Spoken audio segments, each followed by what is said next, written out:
Você está ouvindo o podcast 1844, com o escritor Washington Araújo.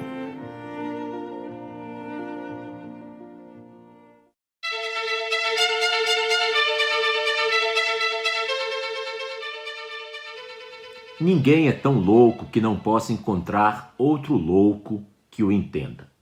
A palavra-chave aqui, e que pode muito bem passar despercebida, é encontrar. Isso nos faz parar para refletir sobre o que é a chamada sincronicidade.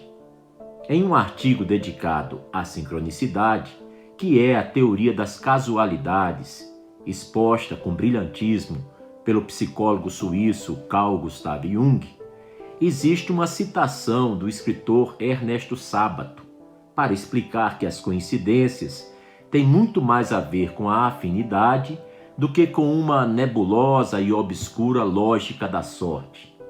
Tomemos como exemplo dois amigos que conviveram por muito tempo, mas se separaram ao irem morar em países diferentes. Por mais estranho que pareça, eles terão grande possibilidade de se reencontrar em qualquer lugar do mundo que visitem. E isso acontece por uma razão muito simples. Se eles têm gostos e hábitos parecidos, não é improvável escolherem viajar para a mesma cidade, Haifa, por exemplo, na mesma época do ano. Uma vez ali, como os dois têm referências parecidas, irão aos mesmos lugares no mesmo período do dia. Por exemplo, num dia irão conhecer a cova de Elias, no outro dia vão conhecer o porto de Haifa, que é muito famoso e onde foi filmado parte do filme Êxodos, com Paul Newman.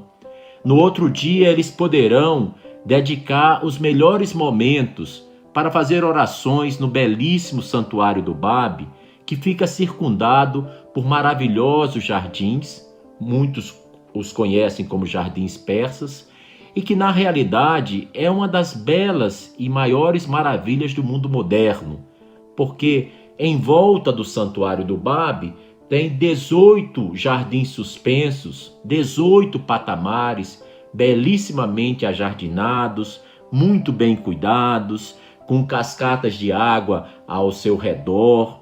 Enfim, é muito provável que se ficarem mais de 2 ou 3 dias, eles até voltem a visitar o Santuário Bahá'í, o Santuário do Babi, que fica na Montanha do Carmelo, que também é muito conhecida desde os tempos bíblicos e é referida como a Montanha de Deus. Pois bem, quando anos após, sem se verem, eles se encontram de repente em uma livraria para estrangeiros ali no centro de Haifa, eles podem muito bem um dizer ao outro: que coincidência! Mas na verdade não poderia ter sido de outra forma. Por outro lado, como diz Ernesto Sábato, duas pessoas muito diferentes podem viver uma ao lado da outra e não se encontrarem nunca, nem mesmo na própria rua.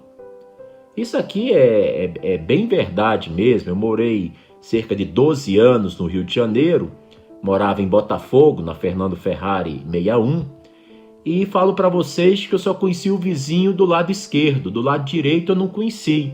Mas eu sempre via que existia movimento no apartamento do lado direito. Então, realmente, a gente não se conheceu. Se eu o encontrar na rua ou ele me encontrar, é possível que nem nos cumprimentemos. Friedrich Schiller afirmou que a casualidade não existe. O que nos é apresentado como um acaso surge das fontes mais profundas. Já aconteceu com todo mundo. Todos nós já passamos por alguma situação na qual acontecia uma coincidência tão improvável que parecia mágica, como se existissem conexões entre os acontecimentos, pessoas e informações. Conexões feitas através de fios invisíveis que podemos vislumbrar por alguns poucos momentos. Eu tenho certeza de que alguma vez aconteceu de um livro ou um anúncio publicitário te dar a resposta daquela dúvida que vinha continuamente te atormentando. Aquela dúvida que ia te fazer ligar para alguém pois talvez pudesse te ajudar a resolvê-la, e nesse momento, nesse mesmo instante, é a pessoa quem te liga. Ou foi você quem encontrou no meio do nada, de forma inesperada, exatamente a pessoa que precisava.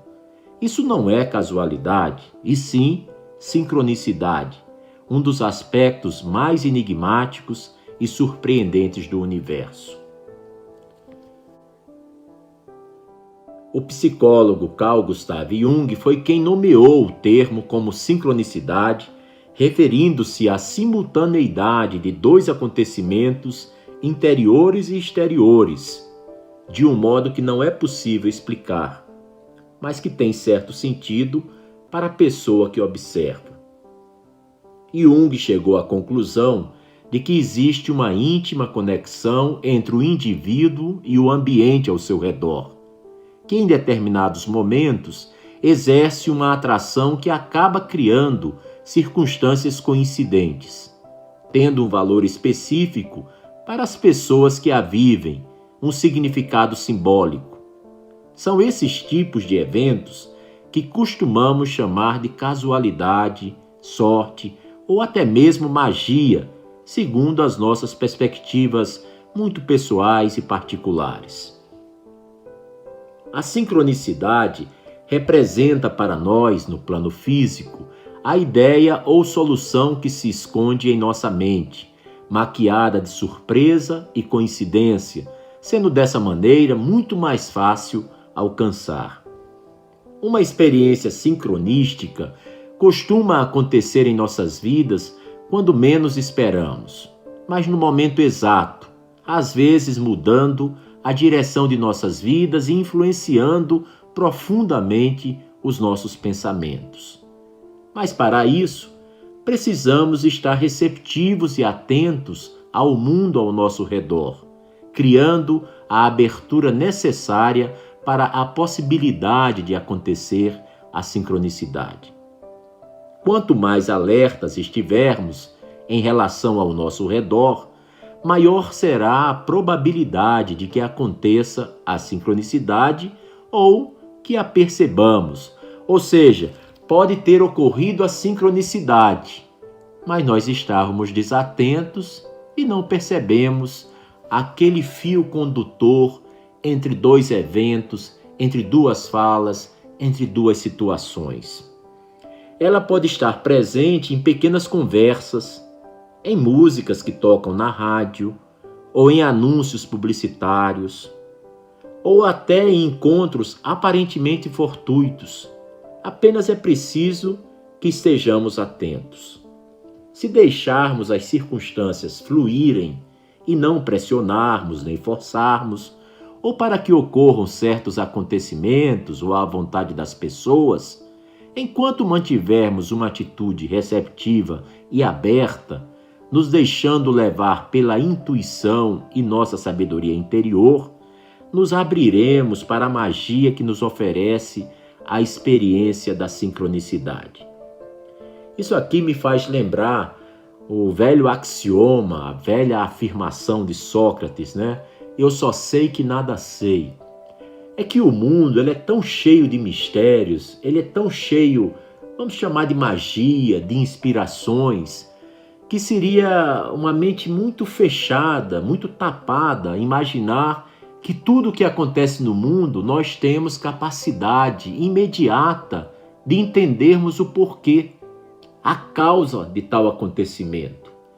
Quantas vezes nos surpreendemos imaginando que sabíamos de algo e depois de muito tempo descobrimos que não era nada daquilo, que na verdade tudo aquilo que a gente pensava como certo sobre determinada coisa, na verdade não se sustentava. Ou seja, existe muito mistério no mundo. Existe muita coisa para aprendermos se estivermos realmente receptivos e abertos. Talvez a sincronicidade seja uma das muitas leis universais que não podem ser provadas com muita segurança, mas, no entanto, sua presença já guiou a vida de muitas pessoas. Quando Deus dá uma piscadela, vemos o poder da coincidência guiar nossa vida. Eu até já vi, certa vez, uma pessoa dizendo que coincidência deveria mudar e passar a se chamar de Deuscidência. É naquela velha afirmação, muito correta por sinal, que dizia que até uma folha da árvore, quando cai, cai por Deus ter permitido que ela caísse. Ou seja, que existe uma força sobre-humana, sobrenatural, que faz as coisas acontecerem e que isso muitas vezes depende unicamente da fé que as pessoas têm. Se a pessoa não tem fé, então tudo passa a ser muito natural, também ela não tem nenhuma preocupação em ser curiosa, está muito satisfeita com sua própria ignorância e deixa o barco correr. Bem no aspecto do Zeca Pagodinho, deixa a vida me levar, vida leva eu. Em um ambiente vasto como o mundo, a verdade é que coisas estão realmente sempre acontecendo, mesmo coisas estranhas, de forma que até me arrisco a afirmar que seria bem anormal o dia em que não me ocorresse algo realmente inesperado. As sincronicidades trazem uma preciosa energia de entusiasmo e se aproveitarmos esses presentes do grande mistério, seremos encaminhados para novos lugares, novos projetos, novas pessoas, novas amizades, novas maneiras de ser e perceber a vida.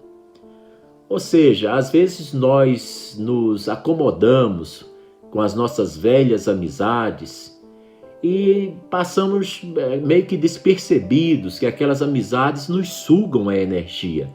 São pessoas que estão sempre a um passo da depressão, são pessoas que sempre veem a vida pela metade do copo que está vazio, ou seja, pessoas negativas. São pessoas que depois que a gente conversa com elas, você dá até um alívio. Ai, finalmente. Porque realmente você se sente até mal. E isso nos faz pensar que existe tantas pessoas no mundo esperando para serem nossas amigas, que já era tempo de não deixar de sermos amigos dos amigos mais antigos, mas estarmos mais abertos e dedicarmos tempos a criar novas amizades. Às vezes uma amizade com 35, 40 anos, ela só devia ter durado uma grande amizade até no máximo 10 ou 12 anos, porque já deu. Outras vezes uma amizade de 1 mês e meio, de 65 dias, já é uma fonte tão prazerosa de companheirismo, de troca de ideias, de compartilhamento de visões de futuro, de sonhos. É tipo assim uma alma gêmea que você encontra, uma pessoa que fala muito de você sem você ter dito nada e que você fala muito dela sem que ela tivesse aberto a boca. Eu penso ser importante voltar a destacar que o termo sincronicidade é uma tentativa de encontrar formas de explicação racional para fenômenos que a ciência não tinha como dar uma boa explicação.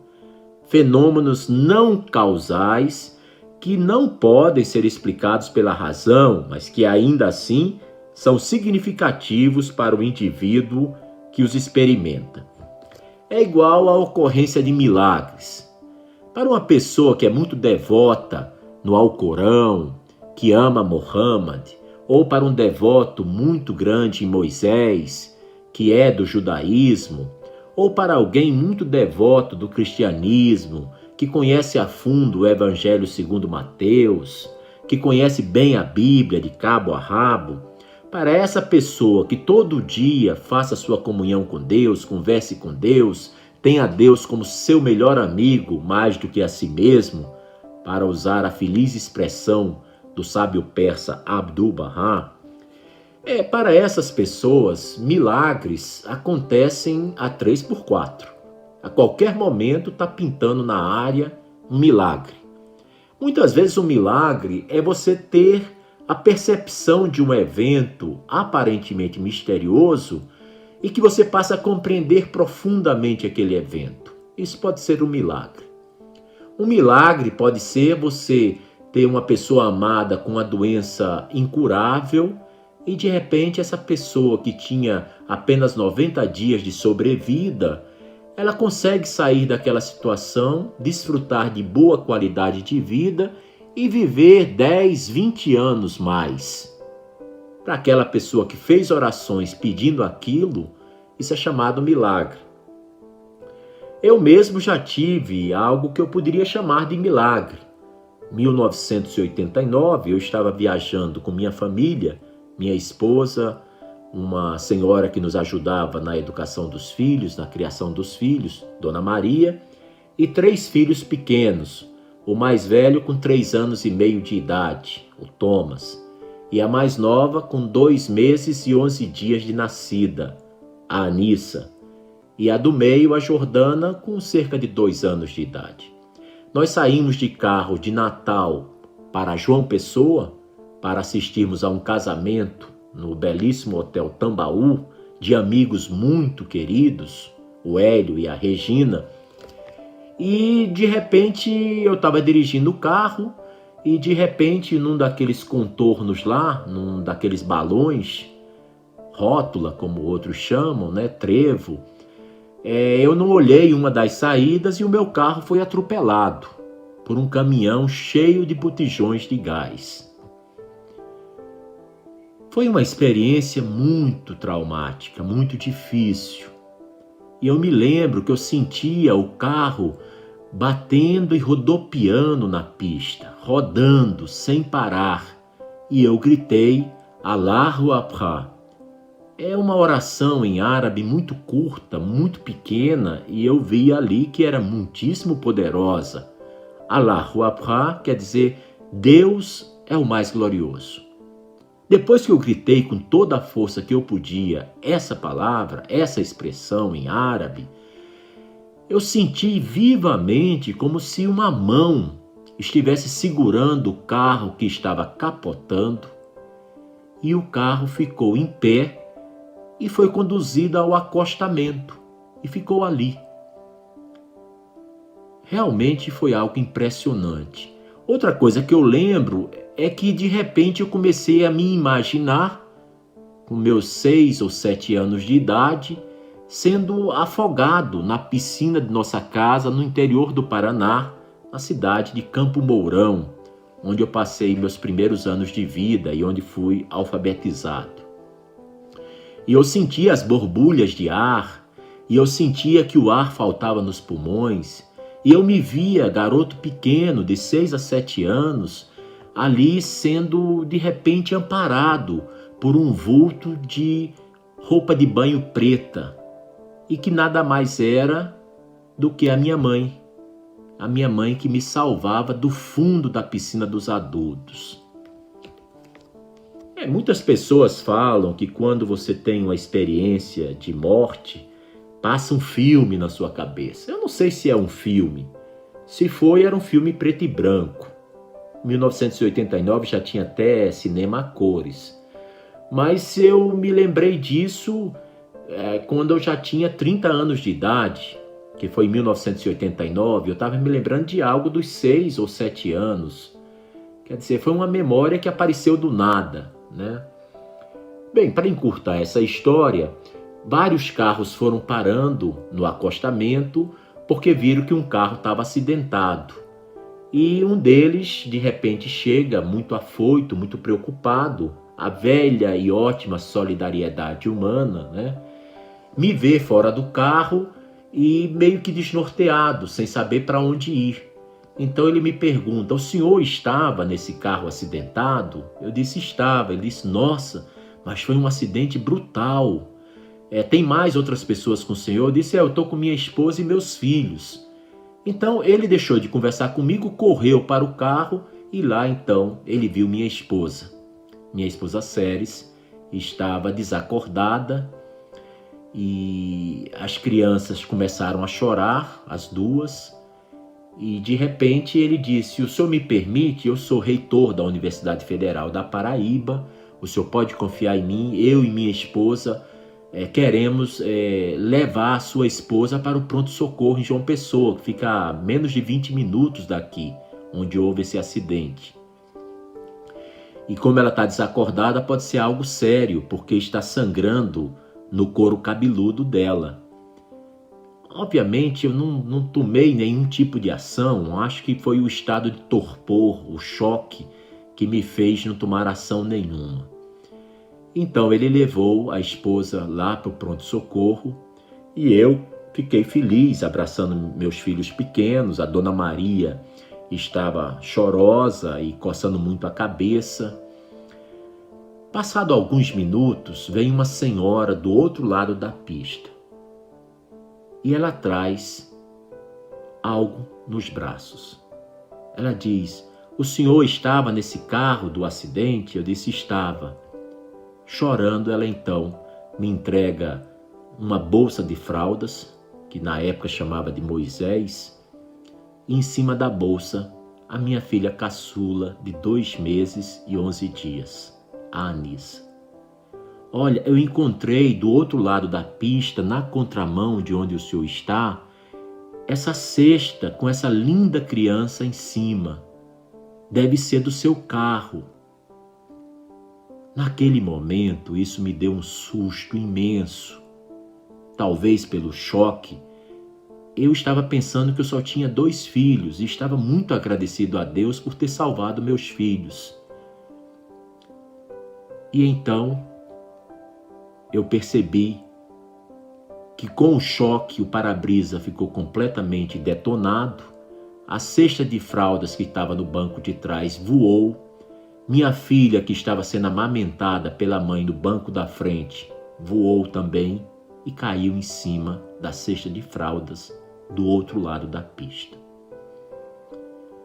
Bem, para mim eu poderia chamar de milagre, mas eu não chamo de milagre. Eu chamo do completo auxílio de Deus, porque eu tenho fé, eu sou um Bahá'í, e um Bahá'í acredita que Deus está sempre presente para nos amparar, para nos proteger, para nos guiar e para tornar nossas vidas melhores, mais plenas e felizes.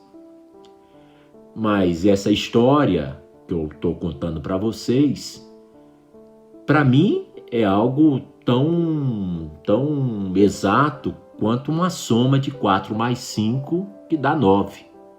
Eu não tenho por que duvidar, porque eu vivi, né?